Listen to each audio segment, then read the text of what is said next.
Greetings, lovely people, and welcome to Fast Track Reviews, where today we're going to be looking at the Fantastic Four First Steps.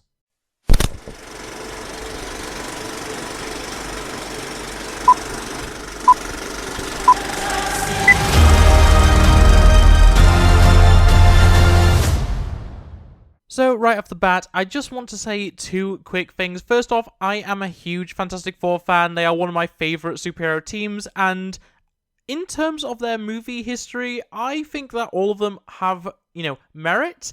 Fant4stic isn't exactly excellent, but I do like the original two films, as well as much as I've, watched. I do enjoy the unreleased film from the 90s as well. I think it's a lot of fun, and in general, I really like the Fantastic Four. They are one of my favorite teams, just in general, in Marvel especially, and yeah, that really does sway my opinion here, so take that with a pinch of salt.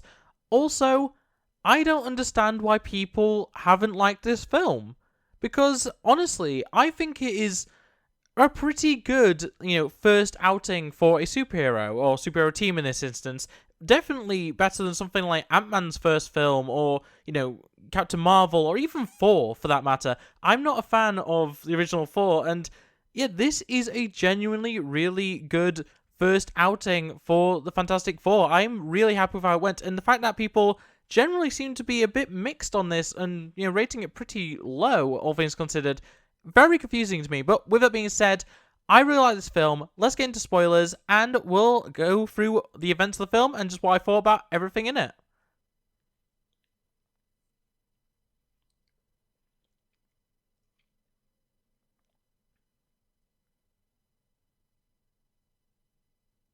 So the big kind of inciting incident to the entire film is that Sue is pregnant. Susan Storm, whatever you want to say, the Invisible Woman is pregnant, and we of course know this to be Franklin Richards, who is an Omega level mutant, one of the most powerful characters in Marvel canon. And yeah, she is pregnant. They've been trying her and Reed for, a few years, but had kind of just put it on the back burner because they didn't think it was happening. Typical movie plot convenience sort of stuff. But yeah, that is a lot of the cusp of this film. We are 4 years into the Fantastic Four existing since the accident. This is not a true origin film, though we do get a taste of some of the pre-accident stuff, as well as, a recap, I suppose, of the events that led into it, the cosmic radiation, stuff like that. And generally just a setup for, if you don't know the Fantastic Four, here's the rundown. If you do, you can kind of just skip over this bit. But yeah, through that, we find out that they have already fought a bunch of pretty major Fantastic Four villains, including Giganto, of course, the original monster that they fought in the first ever Fantastic Four comic, the Harvey Elder or Mole Man character, which is probably the most relevant one in terms of what he does in the film. Mole Man, it does come back, and yeah, very interesting choice to have Mole Man be such a major player. But yeah, Harvey Elder or Mole Man is in here and does have a history of being defeated by the Fantastic Four. We also have the Mad Thinker is referenced, which not the most well-known of characters to reference, and personally, don't really know too much about Mad Thinker, but yeah, it does get referenced here, as well as the Red Ghost with his super apes. And interestingly enough, Red Ghost was supposed to have a much more major part in this film than he does. We don't even actually see him, even though there is an actor cast as Red Ghost. He is not seen on screen at all. Very interesting choice there, very weird to have happened, but it's not the first time we've seen something like that happen, and the fact that he does get referenced still is, in my opinion, more than enough for a character like Red Ghost. I don't think maybe people are missing him, but yeah, so we already know that a bunch of the, more notable Fantastic Four villains have already been faced by this team, which is definitely an interesting setup, as well as the fact we are told that the Future Foundation is already alive and well. Of course, the Future Foundation is the foundation set up by the Fantastic Four in order to future-proof the world. Essentially, various characters have been part of the Future Foundation. Spider-Man is one of the more popular characters to have worn the Future Foundation suit, and in general, it is just what Reed and Sue especially push forward as their way of, bettering the world. And yeah, it's interesting that, only 4 years in is already part of, the Fantastic Four mythos, and their entire identity is actually what Sue does primarily, is work for the Future Foundation, which is a very interesting turn of events, because typically Future Foundation is more of like a scientific reserve, and Reed kind of pushes it more, but yeah, it's very much Sue's thing. And in general, this film is very much a Sue Storm film, which I think is a much better way of doing it compared to what previous films have done it, where it mostly focuses on Reed. And sure, Reed, Mr. Fantastic, he is the Fantastic Four. Like, he is what makes it. But I still do like that they have switched it up a little bit. It would be interesting if we do see, a little bit more variety in terms of what we get. Obviously, in Rise of the Silver Surfer, we had a lot more focus on Johnny and Ben, so it's actually quite nice and refreshing to have a focus on Sue, because it is a bit different from previous films. But with that being said, this all leads into the arrival of the Silver Surfer, this time Shia LaBeouf. So not the typical Silver Surfer that most people expect, but still really cool to see Silver Surfer in live action once again. One of my favorite characters in Marvel in general, very much up there with the likes of Venom for me. And yeah, the Silver Surfer is great in this. I think Shia LaBeouf is an excellent choice of which herald to go with. There are so many good heralds for Galactus, and I think Shia LaBeouf is a perfectly good one, especially because most people know that the Silver Surfer heralds Galactus. So it's a bit weird if they went with, I don't know, if they went with Thor, for example, who is a herald of Galactus at one point. That would be a bit of a weird choice, because people would be questioning, well, why is Thor, working with the World Eater and stuff like that. There's a lot of questions that could be created, and that would go for pretty much any, otherwise unknown herald in general, in general pop culture. Lots of people know Silver Surfer. It's a very iconic look, and it's very easy to explain to a general audience, even if it isn't the typical Silver Surfer. It's Shia LaBeouf instead. But yeah, moving on from that, she heralds Galactus. She warns of the World Eater's arrival to Earth, and basically says, love who you've got, say anything you want to say, because the end is coming. And yeah, this is a very, very strong start to the film, in my opinion. I think this entire opening section, where we find out a little bit of the Fantastic Four history in this universe, as well as the setup for the big bad of the film, is really well done. I really, really did enjoy it. So moving on from there, I will just mention now, so that people don't, think I'm missing it. Johnny does hear a little bit of Shia LaBeouf's native language, and takes out to heart because he's heard similar things in recordings that have been received by Reed from space. So yeah, that will come in a little bit later, so I'll get into that in a little bit later. But they have the plan, the Fantastic Four, to fly out there in the Excelsior spaceship, their original spaceship, to actually go and fight, defeat, and, or at the very least reason with Galactus, and hopefully manage to, stop him from eating the planet, which, knowing Galactus, I think he's well known enough in pop culture that most people would understand this. It's not going to happen. He's a force of nature. It's kind of difficult for you to actually, reason with a force of nature. Nobody argues with a hurricane sort of thing, but yeah, that is their plan, and to do that, they actually use faster-than-light travel, FTL engines, and this is a new technology for the MCU, which is kind of fun, something that technically, does exist in the mainline MCU. This, of course, I haven't mentioned it to this point, but 838 is the universe that this Fantastic Four team exists in. Obviously, 616 is the mainline, and 500013, or 300015, or whatever it is the X-Men universe that Deadpool resides in.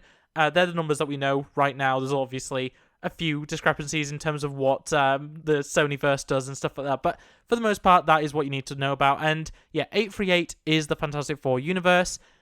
And yeah, Fantastic Four introduces the faster-than-light engine, faster-than-light travel, as an actual technology. We, of course, have characters like Captain Marvel, who kind of already have faster-than-light travel, just as a default, but this is using wormholes and, kind of conventional science in a way that we haven't really seen in the mainline MCU, which I think is really cool, and having FTL referenced is just very fun.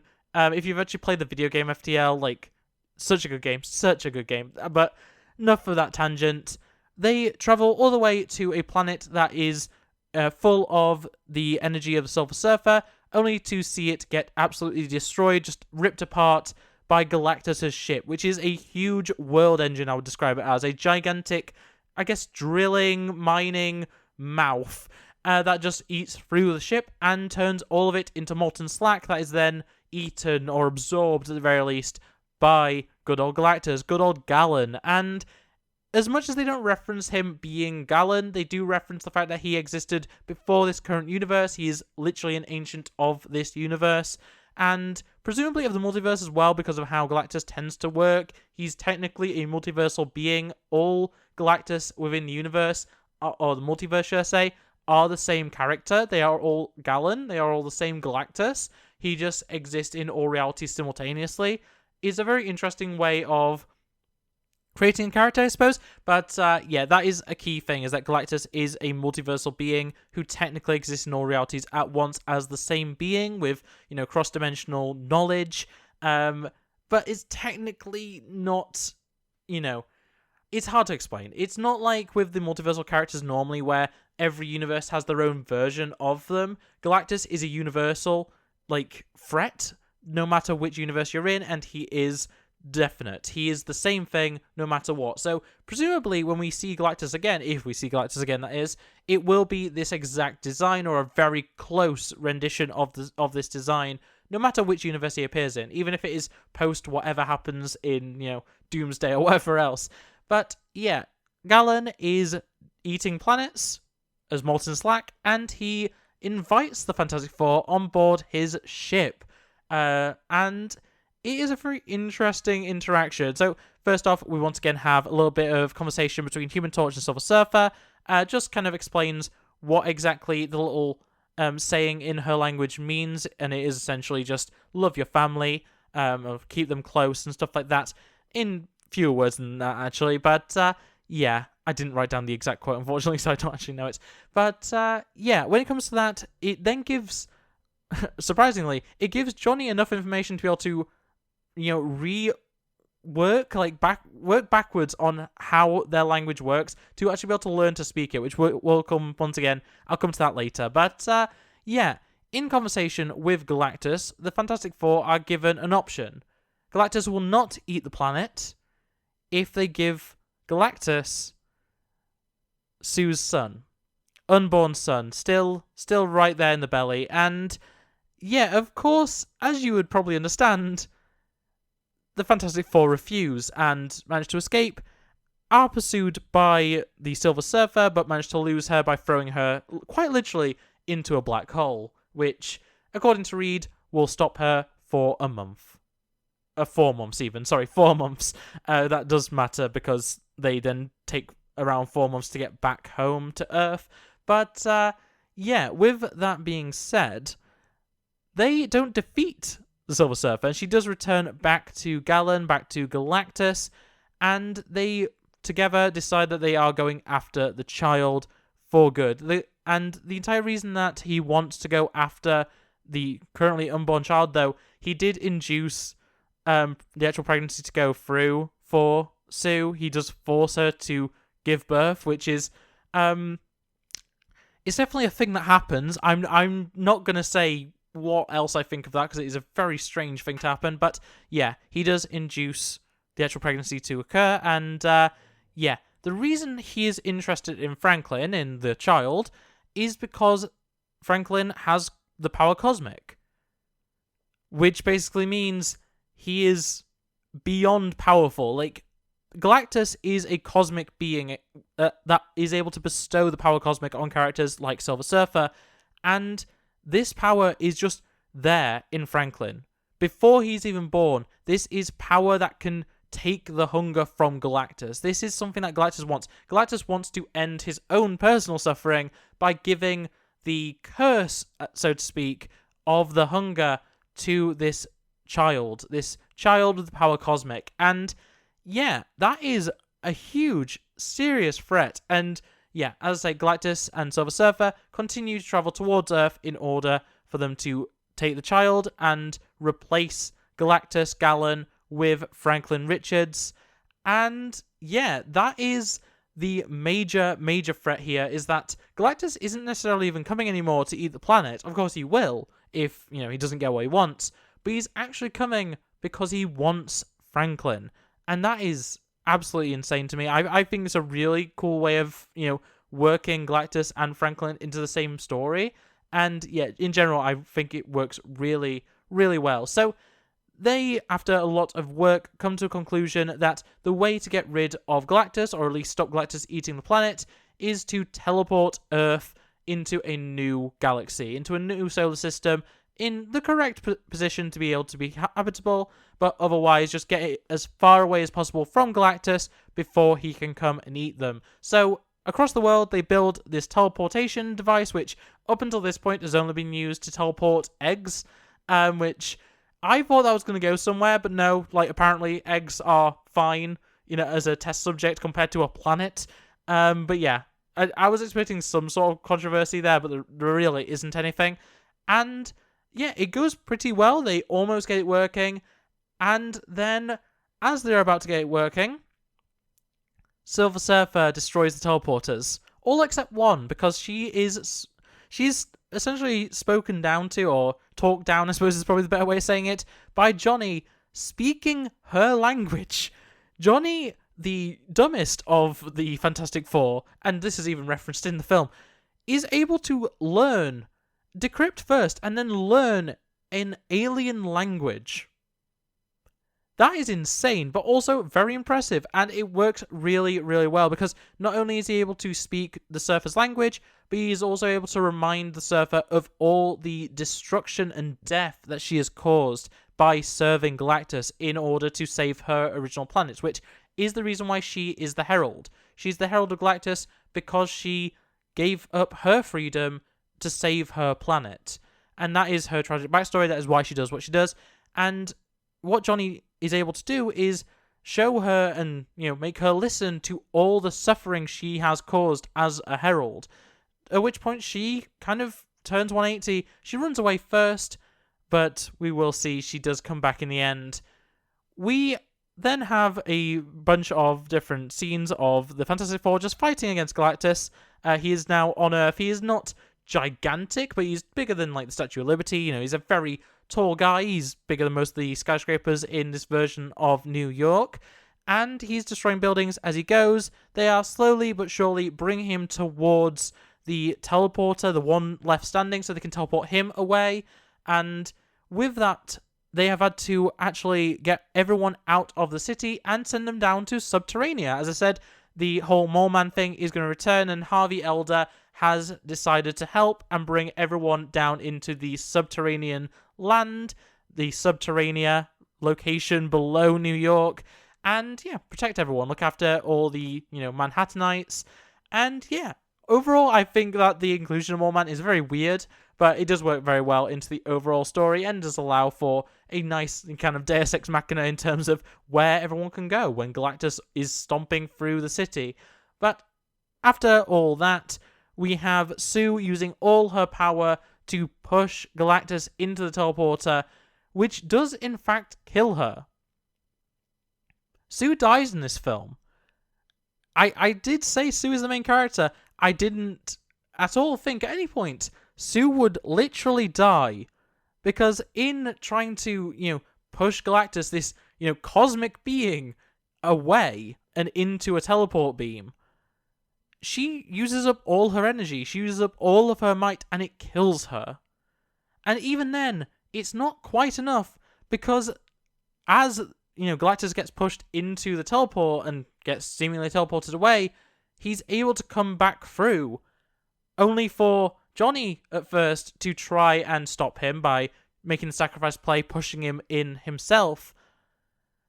But then Shia LaBeouf, touched, moved, whatever, changed by Johnny's words, makes a sacrifice play instead, uses the surfboard and all of the power cosmic that she has been granted to hit Galactus straight into the teleport, as well as herself, banishing both of them into the far reaches of the galaxy, which, is good because it saves Johnny, but it's also bad because it obviously, potentially, and most definitely kills Silver Surfer, because Galactus is not going to allow that kind of insubordination.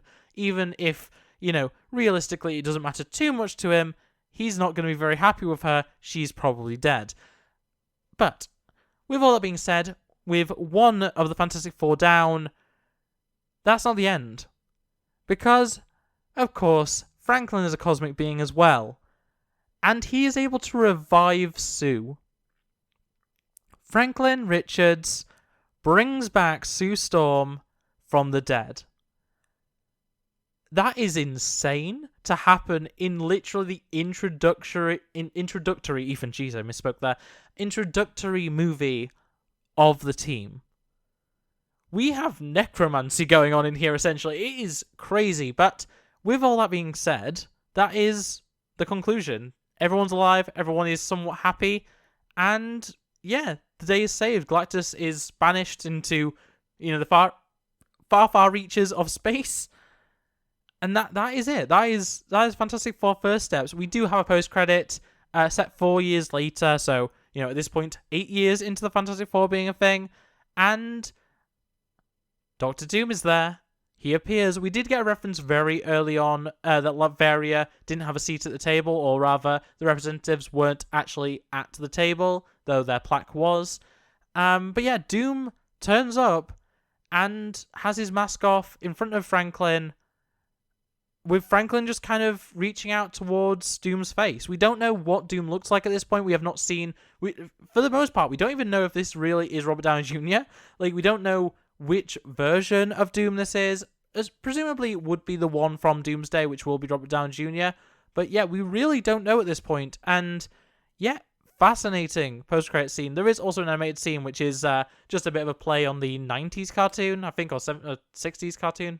One of them. One of the older cartoons, not the one from 2000s, which is the one I grew up on personally. But yeah, very, very interesting end there. And it, unlike a lot of the other recent post-credit scenes, doesn't really tease too much. It does obviously reference that the Fantastic Four will return in Avengers Doomsday, and lining that up with the post-credit scene from Thunderbolts, which I have also reviewed on the channel. We can tell a few things. We know that the Fantastic Four are going to travel into the 616 universe. But other than that, I don't really know. There's not too much to really talk about, and I feel like that is very much an issue that people will be having, and that's why the reviews have been so mixed and, leaning a little more negative for this film, because it doesn't really do anything in the grand scheme of things. I really enjoyed it. I think it's a really good film, and as I say, I put it higher than a lot of other solo outings and origin story movies and stuff. But there's something about it that is not perfect, and I understand why people don't like it completely, because it isn't. It feels like just a puzzle piece, and I understand a lot of people want a completed puzzle, and this really isn't one. But it's still really good. It's still really, really good. The performances are excellent, of course. I think the villains are set up really well. Both Galactus and the Silver Surfer are really well done. Having all the other references to various other villains of the Fantastic Four is great. And yeah, in general, I think this was a really good film that I really do recommend to anyone that is still, on the Marvel bandwagon.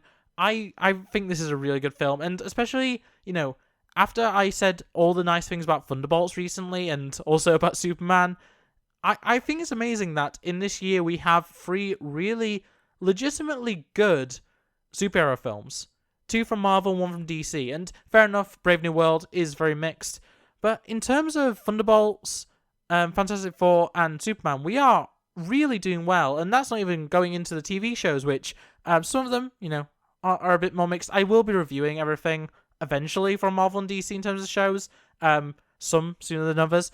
But yeah, we're in a very interesting time for superhero media, and I think this is another high point. I think this is another good win for Marvel that, they've been lacking in the last few years. And yeah, that is really why I'm giving this 4 stars, 8 out of 10. I legitimately think it's a very good film. And yeah, that is really all I can say about it. But with that being said, that's going to be it from me. So I hope you enjoyed. If you did, make sure to like it, subscribe if you're new into it, and ring the bell so you never miss upload. Otherwise, come all your thoughts and feelings on the Fantastic Four First Steps. And I'll see you next time.